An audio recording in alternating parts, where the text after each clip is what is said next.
Why, hello. Yeah, beautiful day to come out to the farm. Thank you for coming on out. You know what I've been thinking about today? Well, you'd never really guess it, but trees. There's a lot of special trees on this farm. You know that house you live in? It'd be made out of trees. That chair you're sitting in? Most likely trees. That apple you're going to have at lunch? That's right, trees again. Now, trees are kind of like friends. You know which friend is good at this and which friend is good at that. If you need a little help in math, you go to Bobby. If you need a little help playing football, you go to John. And if you need a little advice on girls, you go to Fabio, right? That's how it is. Well, do you know much about your trees? Because trees, they have different qualities, different personalities, different things they're good at. I want to show you some special trees here on the farm. This here be an ash tree. Now, maybe you can't tell, but this ash tree be dead. Now, the reason it be dead is, if you look up close, you'll see these holes. They're kind of like a D-shaped emergence hole. And this is where the emerald ash borer beetle emerge. What they do is they eat the sap, the inner sap, and then the tree slowly dies. And the ash tree has been dying for the last probably 4 or 5 years. And unfortunately, we're looking at a dinosaur here, or dinosaur bones. My child is not going to remember ash trees other than maybe a few saplings. It's become what the American chestnut is. It's just going to be extinct. And ash trees were good for baseball bats, axe handles, hardwood floors, a lot like oak. So say goodbye to a beautiful old giant. Have you ever heard of a cedar chest? Well, they be them kind of red and a little bit of yellow, striped looking things, knots, gnarled, lots of character. But this here, this lovely tree, oh, let's not get carried away now. This tree, she be a red cedar and cedar chest. They used to make cedar chests out of them because the moths really don't like to eat your woolen sweater when they be sitting in red cedar. Red cedar kind of have this funky smell and keep the bugs away. Now farmers, when they go to make fence posts, they like to use red cedar and black locust for the same reason. They don't rot up quite so fast in the ground. Particularly the red heart, the red center of this lasts a good bit longer. I like this particular red cedar because it got this nice backrest here, a little stone. It's a pretty one. Now behind me here, we got ourselves a chestnut oak. You've all heard of oak. There's just many types of oak. This not be the most prized for wood, but all oaks in general are seen to be good for cabinets, hardwood floors, just about anything you can think of. People like oak to do it. Well, nigh on 10 years ago, right here in this spot, I came walking up the trail, and there's some crazy looking guy coming out of the woods, and he had this curly hair and this big mustache. He looked kind of like a beaver, crazy beaver. And then I realized it was Cousin Eddie. I said, "Eddie, what you doing out in the woods like this?" And he said he was painting a tree. I looked at him, I said, "Eddie, what color are you painting it? Green, blue, purple?" And he said, "No, silly, I'm painting a picture of a tree." It was a pretty picture. and he was a painting of this one here. And he said he liked it because it had these cedar trees right down here at the base. You can see the cedar trees were grown in around by the oak tree. That is Eddie's right. That's a pretty tree.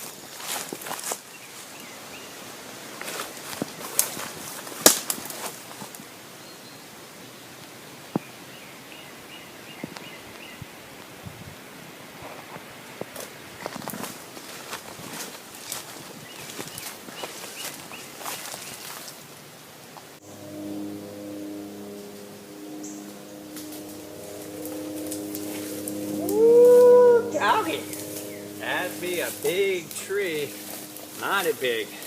Probably one of the biggest trees on the farm. You know, he's so old, if he could talk, he'd tell you about the Civil War. He'd tell you maybe even a lot earlier than that. I don't rightly know, but he'd be more into storytelling than your pappy. He'd been around a whole lot longer. Now, this here tree be a hackberry tree. You get little seeds on them. Birds like to eat them, scatter them all around. Just noticed some big old fungus coming out of this tree. I imagine it was growing up out of it. Let me show you this fungus here once. Look at that thing. Fungus just be a type of mushroom. And this big old piece of stink probably fell down out of there. There'll be a few more other ones. You certainly don't want to eat these when you go mushroom hunting. Woo!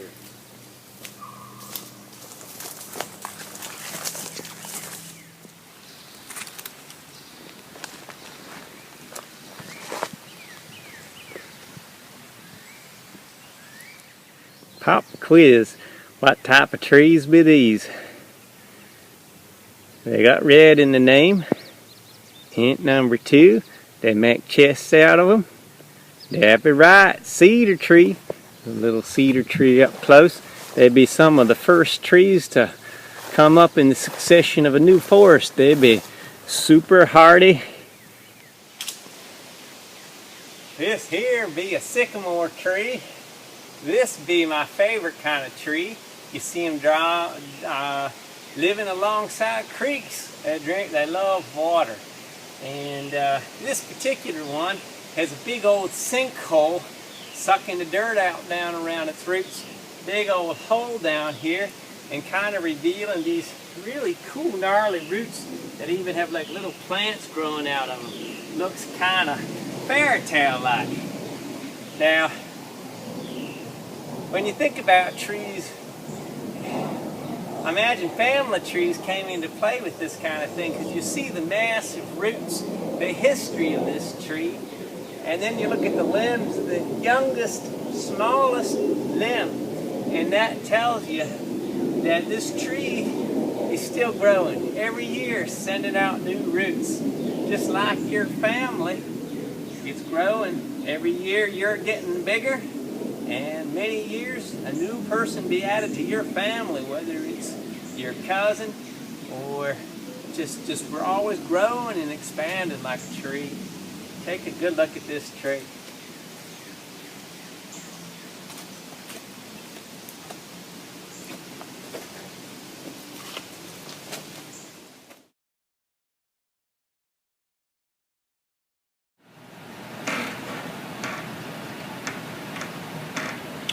Well, hello.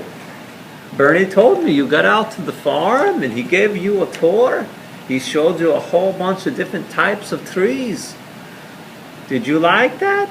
Good, yes. So many kind of trees, so many different purposes. They're very inspiring artists. We've painted trees and landscape features for eons.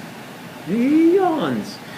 You know, I painted trees at his farm when I was a good bit younger, when I had a little less gray in the hair. But I went down there and I painted different. I want to show you what I did there. And it's good ideas for art. Let's see here. I'm going to have to pause the video and take you over and show you some of the pictures because I don't have the, yeah. Do you remember Bernie taking you to an oak tree? Well, this is the oak tree, and I had painted this many years ago, and yes, so it was a good one. And another thing that I drew here is that sycamore sinkhole, and you can see the sinkhole down here around the roots, and you can see a groundhog in the distance. So that's two of them that I drew at the farm. Here's just another one I drew in a different location, and these are cherry trees. Now here is another work of art. This is not mine. This is Norman Rockwell. I don't know if you've heard of him, but he did a family tree, certainly imaginary family tree. Starts down here with pirates, works its way up to so many interesting characters, and then at the very little top you see a little boy who is supposed to be him. Now look at how he used this tree, and it connected all the family members. So this is very, very nice. So this Norman Rockwell piece, family tree, this gives me some ideas. Good art. With the family tree, well, first off, you could just draw a tree and just leave it as it is. But you want to show the characteristics of the tree. Is it an oak tree, a cedar tree, a sycamore tree?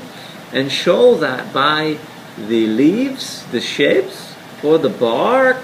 Is it a rough tree, a smooth tree? Just so many different. And maybe on the back you could write characteristics of tree. What is it good for? Does it produce food like nuts? Is it a lumber tree? You know, that kind of thing. The other thing, and this one I think is even more exciting, Norman Rockwell, his family tree. Oh, so interesting. So you could use a tree. Let me show you my rough sketch. Very rough now, but you could create a family tree yourself. And what you do is you go out and you get photographs of your grandparents, your parents, and you, photographs, and make a photocopy, copy them, and if it's colored, that's great, but black and white will work too. That way you don't have to draw them all out. Now if you're very good at drawing, certainly draw them bright, but then put them in a little family tree like this. See this? This is my little idea. So I have my grandparents. I don't have the actual photos, but I would put my photos here. And these grandparents led to my mother. And these grandparents, that limb led to my father. And then that led to me. Little me. Yes, I know. I'm so cute. It's so less wrinkles back then. Anyhow, so I left my siblings out. Not because they're not important, but there's really not much room unless you're going to make a huge family tree and show your aunts and your uncles and your stepbrothers. I mean, this is very complicated. So I simplified it, and this could be like pen and ink with colored pencil or some other medium, pastel. So lots of options. So yeah, well, I gotta get back to mine because the days are wasting. And every day is a good day when you're on this side of 6 foot under, right? Yeah.